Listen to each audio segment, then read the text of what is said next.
You're listening to the Martin Clinic Wellness Podcast. This is the show where we bring you the best tips, tricks, and nutritional hacks to help you and your family get healthier. You will also hear what works and doesn't work so that you don't have to waste your time and money. All right, let's get started.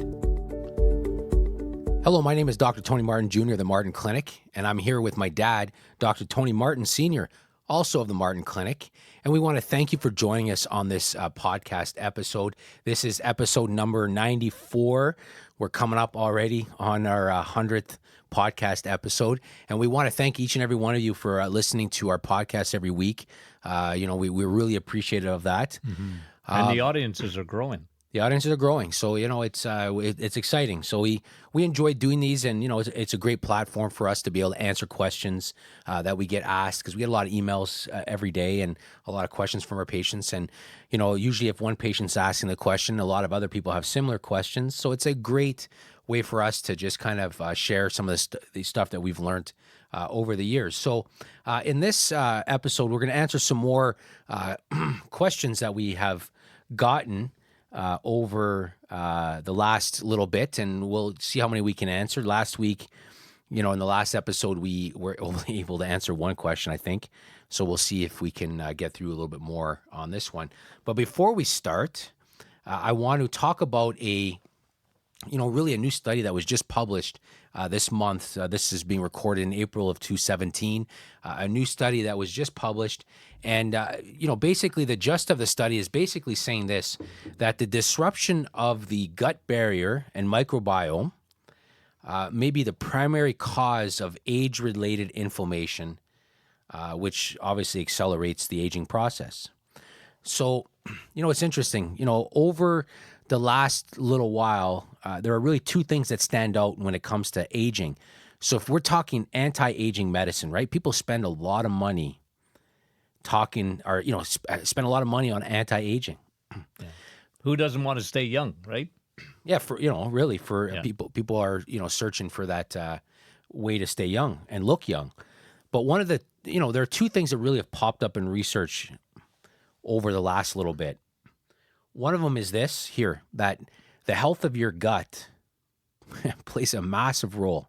Yeah, a lot more than we ever thought. I mean, I used to say that, and I think this was, I would have learned this even in school, back in the 70s, that 80% of all diseases came from the gut. But now we realize that, it's much more significant than that. And it's, even though aging isn't a disease, it's certainly, when the body starts rusting out and wearing out, we realize that, the gut has a lot to do with it, because the gut is never acts independently, right? Your gut, your vast majority of your hormones are in your gut. The vast majority of your immune system is in the gut. The vast majority of your bacteria, you have trillions of bacteria are in the gut. And, your brain doesn't work without the gut being right. And when it comes to aging, it's interesting because, inflammation plays a big role in aging. We talked about this before. We did a newsletter on this, a few newsletters on this, really, about the whole concept of a biological age, right? I mean, like I'm 43 years old, but my cells may be a different age. Mm-hmm. The insides of me may be, people age faster than their actual age, or they can age slower than their actual age on the inside. So they talk about this biological aging, where, based on your biomarkers, how old you really are. And so, that's why you can see, some people in their 50s look like they're in their 70s, have the health of a 70s, and other people in their 70s have the health of the people in their 50s, right? It's just, It's that whole concept of biological aging, which is interesting. And people are chasing that. And so when it comes to aging, inflammation plays a big role, and there are numerous sources of inflammation. We're finding out now that a major cause of that comes from the gut. If you have, leaky gut, now, and it's funny, whenever we do a podcast or we do an article or we do something about leaky gut, you always get, some internet troll always, there's no such thing. It's a made up fake condition. Fake news. That's, they always get somebody, that's fake, it's a made up condition. That is utter nonsense. there there's a lot of research that talk about things like the joint gut connection, the gut brain connection, the gut skin connection. They call them the axis, right? The gut joint axis, gut brain axis, gut skin. What do you think that is? That's leaky gut. How in the world can the gut affect your joints? Leaky gut. Yeah. And they've shown this now. And the gut brain axis, that's a big, that's a, and we're going to talk about that coming up in a few minutes here. But I mean, your brain health has a lot to do with the health of your gut. Yeah. And the funny thing is that people can have, they don't have digestive symptoms. And that's really one of the unfortunate things when it comes to leaky gut. A lot of people do have digestive symptoms, but a lot of people with leaky gut have no digestive symptoms whatsoever. No, they have other symptoms. They might have sinus issues, Acne, acne, psoriasis. skin. Yeah, exactly. Eczema and all Joint sorts- pain. joint pain, and their memory, things like that. Where depression, like you said, we're going to hit about that in a minute. But when you look at that too, like when you think of what leaky gut, how let's just go over a little bit. Like, how do you get leaky gut, right? Well, Like, and where that's does leaky gut come from, right? if you were to backtrack something triggers inflammation that leads to damage of the cells that basically protect. It's that barrier between your bloodstream and your digestive tract. There's a barrier there. And for some reason, they either get attacked with an autoimmune issue going on, but at the end of the day, there's an inflammatory reaction that causes a disruption of that gut barrier, right? So it's a great term. Leaky gut is a great term because, at the end of the day, the gut is leaking into the bloodstream. Mm-hmm. It is one of those diagnosed names. I love it. I wish all names were like that. We talked about this before, but a lot of the stuff in the medical profession comes from Latin, right? They tried to make it sound better than it is, right? They make it, They wanted the masses to stay ignorant. yeah, like for right? example, a lot of the muscles are literally like the muscle beside that guy in Latin, Yeah. right? Like, I always laugh because there's there's something in the, on the inside of the knee called the pes anserine, and it's where a bunch of different tendons come in. And pes anserine is Latin for duck foot because it sounds technical, right? Well, that's the pes anserine, but it literally is duck foot. And again, they had to have been drunk when they named it because I've seen it. I've dissected cadavers. It doesn't look like a duck's foot. So, they must have been on the sauce a little bit as they're naming these things. But at the end of the day, a lot of these a lot of these names are medical conditions are, So leaky gut is a great it's name. a tremendous name. Yeah, It's it like, really is. And of course, we see it in our biomarker testing. So like we don't even have to guess. We see it. I mean, it's 100%. no. right? And the nice thing is that for people, I mean, the test only confirms what you know. You've been doing this so long that you can pinpoint leaky gut syndrome. It's like you're like a canine drug smeller, like like the dogs in the airport smelling for drugs. You're like a leaky gut. You could just you know when a person has leaky gut. You've seen it so many times. It shows up in so many different ways. You're not fooled by And we're leaky the gut. cause and effect people. So we want to know, okay, what could have caused it? Well, look, a lot of people get leaky gut literally out of the gate. It comes right through mommy in the placenta. You have no idea how often we see this, folks.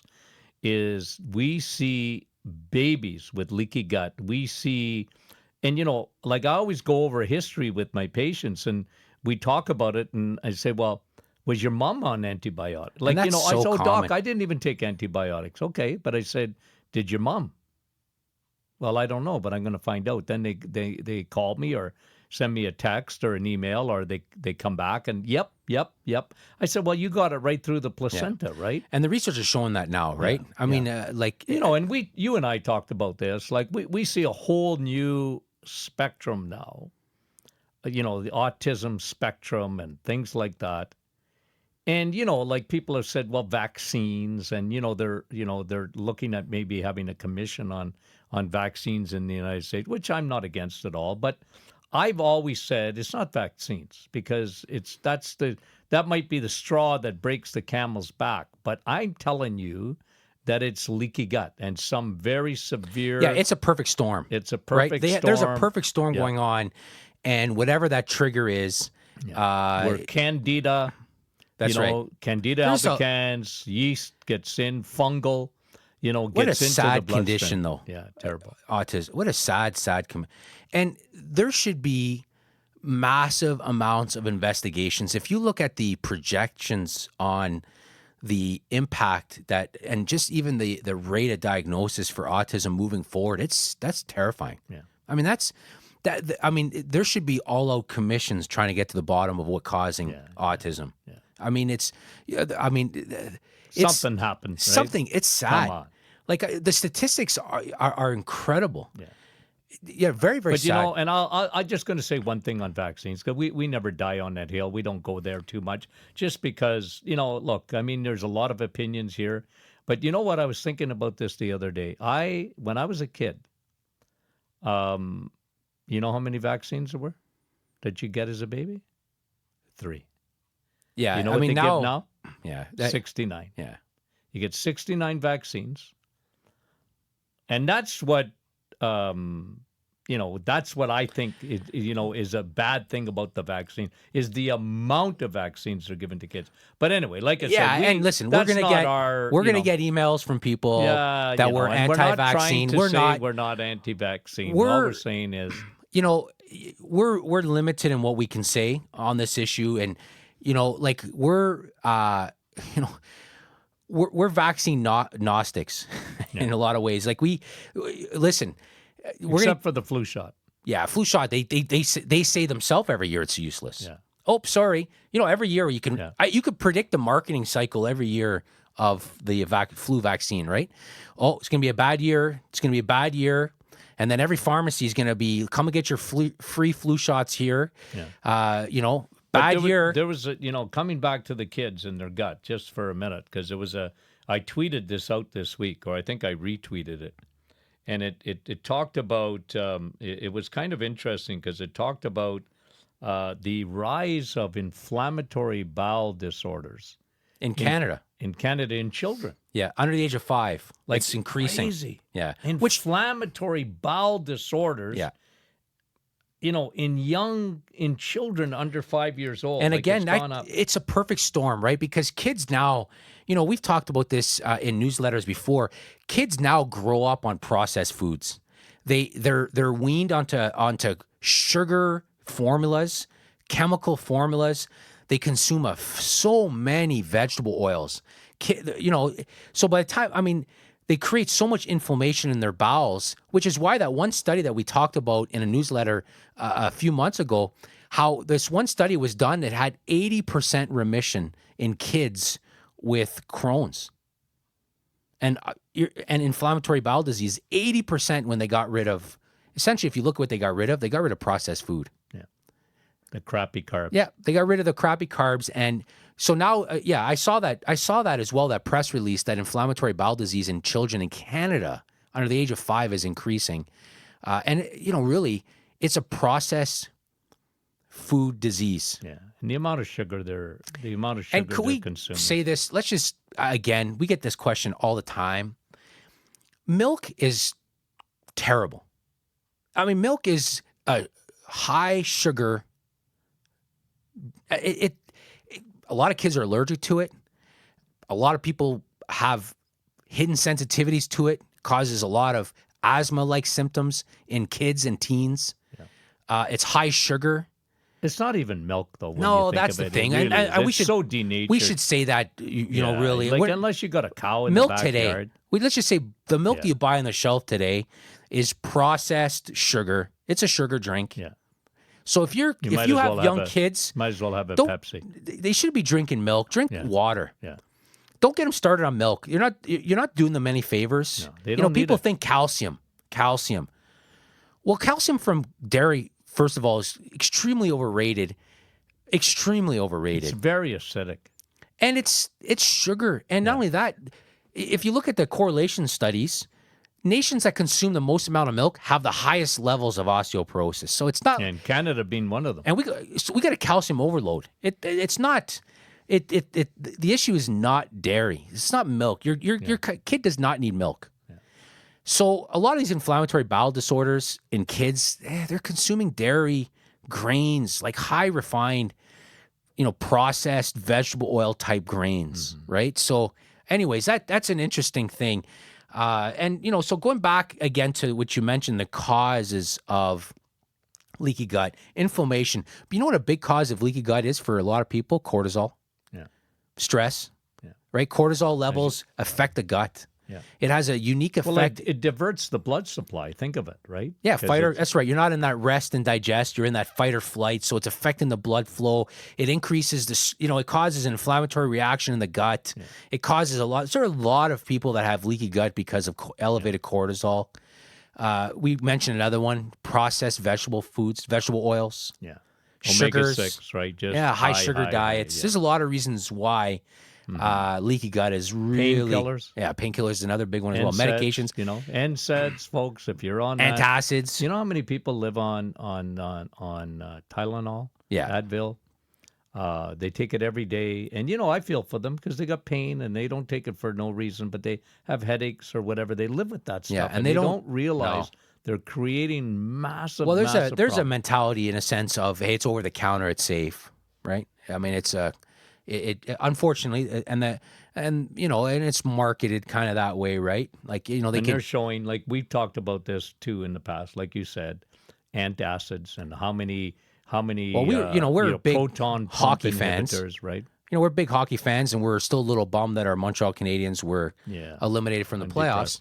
But how many times in a hockey game do you see a commercial basically for like Nexium, for example, and the person can, one person's suffering, the other person can eat whatever they want, go ahead and eat whatever you want. Yeah, having 4 pizzas. Anything you want, just take a Nexium. Yeah. But that's not without cost, right? Not only, look at it, what it does to the bones. And we've leaky gut. We've done a previous episode on antacids. You can go back and listen to that because we talk a lot about that. But okay, now let's go. We're already 16 minutes, almost 17 minutes into this podcast. We haven't got to the question that was asked to us. So let's go at that one question. Somebody asked us this question. Hey, they're on antidepressants and they want to get off of them. Is there anything they can do naturally? Now, let me start by before you even answer this, because this is where your area is here. We never tell anybody to get off any medication. We didn't put them on the medication. They got a doctor who can take them off or put them on. That's not us. We never tell anybody to get off their medication. We didn't put them on it. It's up to their doctor, their prescribing doctor, to take them off. So whenever we answer these questions, we're not telling this person to get off meds by any means. But what we do like to do is talk about things that we know have worked for patients in the past. And just like depression, we wrote a newsletter on it this just past week.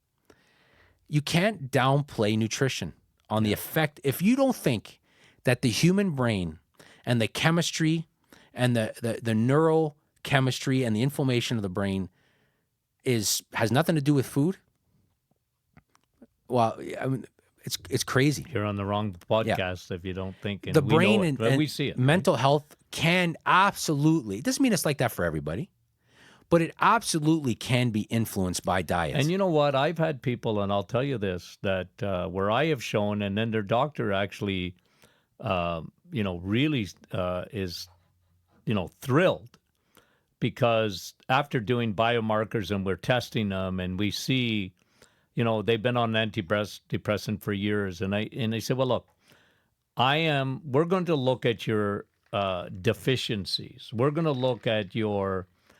do a full workup to see what your deficiencies are. And consistently, we find, 4, 5 factors. Let's talk about 4 or 5 things that if you are depressive or you've been diagnosed with depression, these are 4 or 5 things that you may have that might be affecting your brain. And even bipolar. If you have a tendency to go, up, down, and these are things that generally I see and we see at the Martin Clinic. Okay, so number one, I'm not going to put them in any specific order. They're just almost invariable. One, B12. Yeah, B12 is a big one. Yeah, it's a big, big deficiency. And remember, folks, there's a couple of ways. The B12 test that that you would ordinarily get on a blood test is so almost it's irrelevant. It really is, because if you got B12 in your blood and it's not inside your cells, it's not inside your brain doing any good. So we love doing a saliva test to look at B12, and it's so unbelievable, because if you don't have enough B12 in your cells, it's not doing you any good. And what percentage would you say of people, even that have no depressive symptoms, like percentage patients wise, that come in that are low in B12? 80%. Yeah. I mean, it's you know why? Because if you're on, well, we're scared of red meat, first of all. Yeah, we're scared of the red meat. We don't eat it. We bought the lie about red meat, and people are worried. Oh, doc, cholesterol, and it's no good. And well, every hormones study that comes out, every study, I shouldn't say that. A lot of studies that come out on red meat, correlation. The news media runs wild with it, right? Yeah. But again, there's so many holes in those studies. They're almost not even worth talking about, but people ask about them all the time. And, for example, if you're eating today at Wendy's and you're having a burger and a fry, they consider that a meat eater. So that's the issue. So they're counting, there's no studies talking about the French fries. No, in fact, there's no studies that really look at somebody who's eating good. A lot of these meat eaters in the studies, if you look at the other factors, and if you remove the other factors, then it doesn't show what they're trying to show, such as smoking and drinking and inactivity and all those things, right? So they're all lumped in together. Folks, you don't get B12 unless you're eating red meat. You can get them from oysters and stuff like that, but unless you're in Boston and you're the East Coast, like how many oysters are you eating? Yeah. You can get it from, like vegans can get B12. They can get it. Some vegans will eat oysters, but you can get it from seaweed. Yeah. But you got to eat seaweed. And you got to eat a lot of it. Like, I mean, that's the thing. I mean, you could do it. There's nothing like animal protein. Some people don't eat. For B12. It's just the way it is, folks. And I tell my vegan friends, I have thousands of vegan patients, and I say, well, look, you got to supplement. You got to supplement because you're not getting it. You're not getting it. You're not eating seaweed or oyster. Oh, my doctor said my tests were good, and then they come in and do my test, do our test, and and they have the B12 symptoms as well. Oh yeah, sure. They don't feel good. They don't feel good. Their hair is not as good as it used to be, and their brain is not as sharp, and they don't have the energy. And so B12, because we're running out of time here. So B12, vitamin D. Vitamin D is a big one. Huge. Like vitamin D, your brain needs vitamin D. And what a correlation, right, between low levels of vitamin D and depression. It's almost invariable, and people they're so scared of taking the right amount of vitamin D. We recommend at least 4,000. Yeah, most people do well with 4,000. And a lot of times we go way higher. Depending on the person. Easy. Get tested, folks. Get a biomarker. If you're listening to us and you haven't had a biomarker done in a while, time to do it again. It really is worth it. And the next time you're with your family doctor, ask to have your vitamin D levels checked. Yeah. And then message us, and we have what we like. It's optimal range, right? There's optimal ranges we like. But yeah, I mean, definitely B12 is another one. What's another one? B12, D, vitamin D. Magnesium, big one as well. Magnesium, your brain needs magnesium. And again, and what percentage of people are low in magnesium in your clinic? Just a rough guess. I bet you 60, 70%. It's amazing, So B12, amazing. Very common. And, D, very common. Yeah. And magnesium, quite common, and omega-3, right? And that's we a look big at their one. omega-3 levels. They're very low. They have an inflammatory status going on. They're not taking enough amount of DHA, which you absolutely need. You need that long-chain fatty acid. One of the problems that we have with studies on fish oil or stuff like that is they don't take enough. Yeah. I mean, these people have so much inflammation. They have such a skewed ratio of omega-6 to omega-3 that they need to take a lot more. And a lot of people take omega-3. They do, because they know it's good, and even the doctors will tell them, it's a good thing. But they're taking like 1 gram. Yeah, 1 gram. So they go, 1 gram, but and it's like 200, not even 200. Yeah, sometimes 125 mgs of DHA, which is the brain part is your DHA, folks. It needs a DHA for fuel. I take at least 2 grams of DHA every day. Yeah, we recommend for most people about 2 to 2.5 grams of DHA if they're healthy. Yeah. If they're healthy. I want to keep my brain sharp, right? See, I take a lot more DHA every day, Yeah. for sure. But I lift weights, and I'm more prone to inflammation because of that. I lift heavier weights and stuff like that. So I just take a lot more DHA. So good for you. It's good for your brain. It's good for a lot of things. Yeah, it's good for everything. So again, okay, so let's just wrap this up.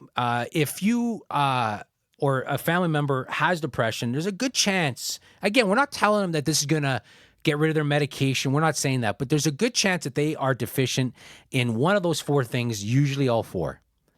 And leaky gut. And leaky gut. Yeah, it's probiotics too. Leaky gut, So leaky 5 brain, things. 5 things. You just assume if you have depression, you have leaky gut. That's number 1. So leaky gut, vitamin D, B12, magnesium, and omega, specifically DHA. Yeah. And that's, again, like you said, that's so common. Those are so common deficiencies. All right. Well, we want to thank you for joining on the, us on this episode. We covered a lot of different topics on there. If you have any questions, email us at info@martinclinic.com. If you don't get our newsletters, we talk about a lot of this stuff in our newsletters. You can join our newsletters. Just go over to martinclinic.com and you can join our newsletters there. You can also check us out on Facebook. I know you do a Facebook Live pretty much every Thursday, answer questions, great interaction with people watching. So that's another thing as well. And again, if you haven't left us a review on iTunes, that would really help us out a lot if you do that. It allows this episode to be shown to a lot more people. So you can go ahead to iTunes, just search our podcast and just leave a review. It takes a few seconds to do that. We'd really appreciate it. Again, thank you for listening, and we'll talk to you again soon.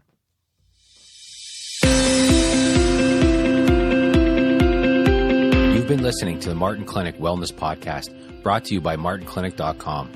We are truly thankful that you took the time out of your busy day to listen. Talk soon.